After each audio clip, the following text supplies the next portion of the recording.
Para ulama juga memahami hayyin ini adalah orang yang apabila beramal, amalnya dilakukan dengan optimal, dengan maksimal, dengan profesional, dipikir dengan matang, tidak sembrono, tidak serampangan. Dan ini disukai Allah Subhanahu wa taala sebagaimana sabda baginda Nabi besar Muhammad sallallahu alaihi wasallam, "Innallaha yuhibbu idza amila ahadukum amalan ayyutqinah." Sesungguhnya Allah suka, Allah cinta apabila kalian beramal, bekerja, pekerjaan itu, amal itu dilakukan dengan itqan.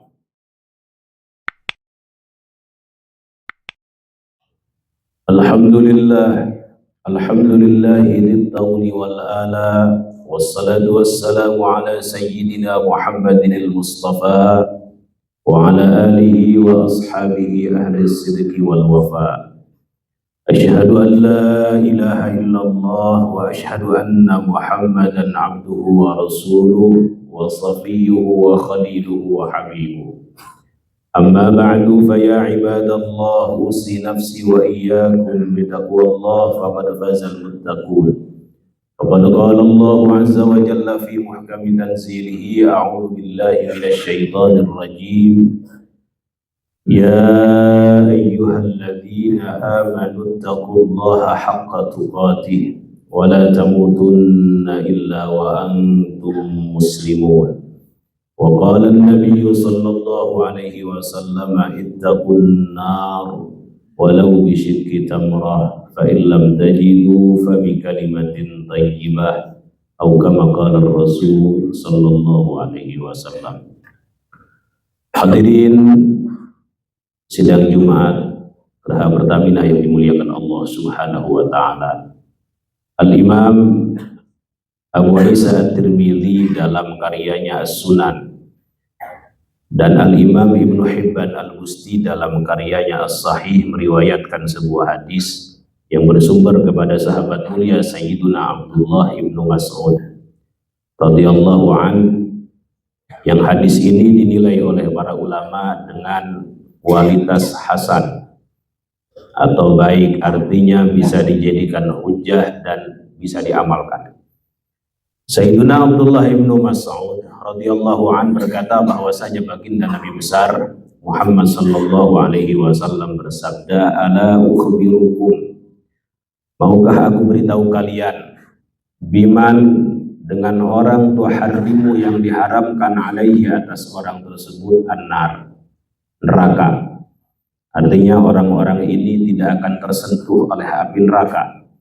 Qalu bala ya Rasulullah, para sahabat penasaran sembari menjawab, tentu wahai Rasulullah, kami ingin tahu siapa yang haram tersentuh dirinya oleh neraka. Rasulullah sallallahu alaihi wasallam menjawab, kullu hayyinin layyinin qaribin sahal. Orang yang haram tersentuh oleh neraka adalah setiap orang yang hayyin, kemudian layyin, kemudian qarib, dan yang terakhir adalah sahal. Hadirin sidang Jumat yang dimuliakan Allah Subhanahu wa taala. Apa itu hayyin? Hayyin adalah sifat terpuji, sifat mulia, sifat istimewa yang ada dalam diri orang yang tenang, tidak mudah emosi, tidak mudah marah. Sifat ini disebutkan dalam Al-Quran dengan an-nafsul mutmainnah, yaitu jiwa-jiwa yang tenang yang kelak akan kembali kepada Allah dalam keadaan diridhai. Nafsul mutmainnah ini nafsu yang kecenderungan pada kebaikannya lebih banyak daripada kepada keburukan.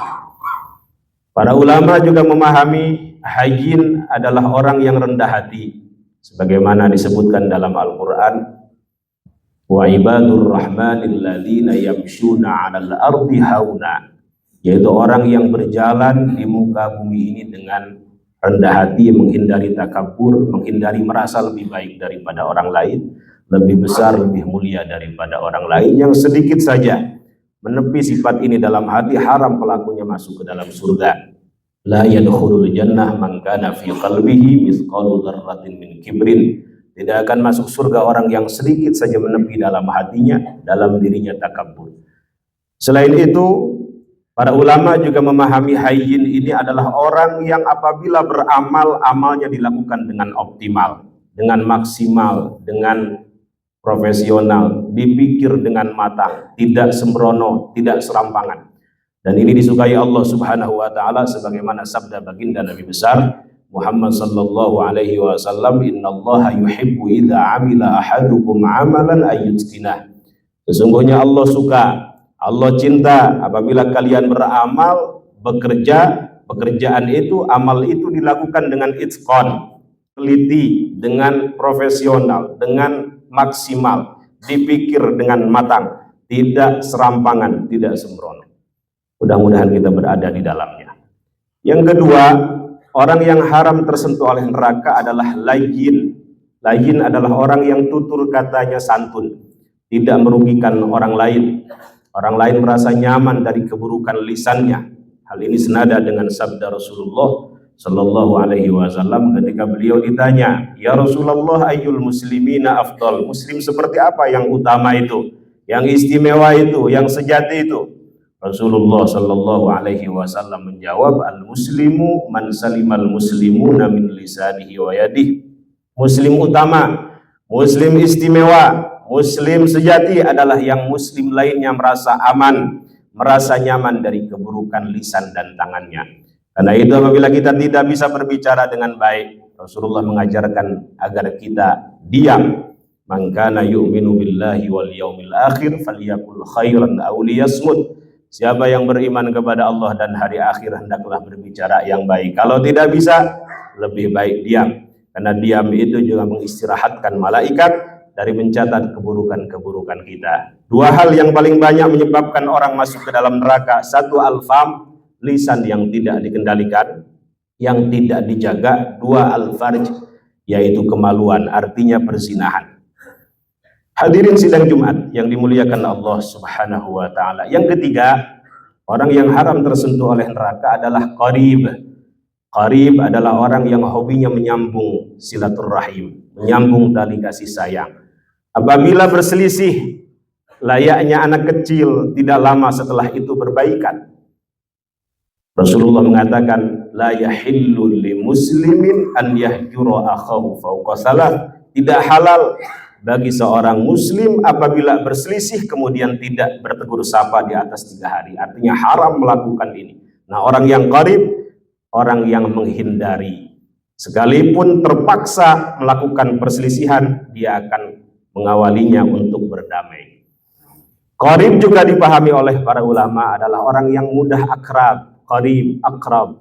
Rasulullah adalah orang yang humble, yang supel. Ketika dipanggil oleh sahabatnya, yang menengok tidak hanya mukanya tetapi seluruh tubuhnya, tanda bahwa beliau menghormati orang yang memanggilnya. Ketika berbicara, beliau menghadapkan seluruh tubuhnya, memandang wajahnya, merasa semua sahabat penting di hadapannya. Qarib. Dan yang terakhir, orang yang haram tersentuh oleh neraka adalah sahal. Sahal adalah orang yang hobinya memudahkan urusan orang lain. Memudahkan tentu bukan berarti meremehkan. Rasulullah 24 jam rumahnya terbuka untuk para sahabat. Siapapun yang memiliki kebutuhan, persoalan, akan beliau bantu, akan beliau perhatikan, akan beliau pikirkan. Bahkan beliau rela tidak beriktikaf di Masjid Nabawi selama 1 bulan apabila ada sahabatnya sedang mengalami kesulitan. Beliau bersabda, li an amshiya ma'a akhin fi hajatin ahabbu ilayya min an a'takifa fi hadzal masjid syahran. Aku keluar, aku berjalan bersama sahabatku yang sedang memiliki hajat, sedang memiliki kesulitan, kemudian aku selesaikan kesulitan tersebut, persoalan tersebut, lebih aku sukai daripada aku beriktikaf di Masjid Nabawi selama 1 bulan. Bayangkan iktikaf di Masjid Nabawi, sholatnya saja 1 kali, lebih utama 1000 kali di luar Masjid Nabawi, tetapi hal ini tidak lebih baik daripada memperhatikan kebutuhan umat baginda Nabi besar Muhammad sallallahu alaihi wasallam, karena i'tikaf ibadah individual, sementara memperhatikan umat Rasulullah sallallahu alaihi wasallam merupakan ibadah sosial yang manfaatnya tidak hanya dirasakan oleh pribadinya, orang lain pun ikut merasakannya. Mudah-mudahan 4 sifat ini ada dalam diri kita, keluarga kita, masyarakat kita. Allah Subhanahu wa Ta'ala berkenan menghindarkan kita dari murkanya, dari siksanya, dari azabnya. Amin amin ya rabbal alamin. Barakallahu li wa lakum. Alhamdulillahi wahdah, wassalatu wassalamu ala man la nabiyya ba'dah, wa ala alihi wa sahbihi wa man walah. Asyhadu an la ilaha illallah wahdahu la syarikalah, wa asyhadu anna Muhammadan abduhu wa rasuluh wa safiyyuhu la nabiyya wa rasula ba'dah. Amma ba'du, fa ya ibadallah, usi nafsi wa iyyakum bi taqwallah, faqad fazal muttaqun. Innallaha wa malaikatahu yusalluna 'alan nabi ya ayyuhalladzina amanu sallu 'alaihi wa sallimu taslima. Allahumma salli 'ala sayyidina Muhammadin fil awwalin wal akhirin wa barik wa sallim radhiyallahu tabaraka wa ta'ala kulli sadatina ashabi rasulillahi ajma'in. Amin ya rabbal alamin. Allahumma ighfir lil muslimina wal muslimat wal mu'minina wal mu'minat al ahya'i minhum wal amwat wa tabi' bainana wa bainahum bil khairat. Rabbi ighfir warham wa anta khairur rahimin. Allahumma inna nas'aluka ridhaka wal jannah wa na'udzu bika min sakhatika wan nar. Rabbana atina fid dunya hasanah wa fil akhirati hasanah wa qina adzaban nar. Walhamdulillahi rabbil alamin wa aqimis salat.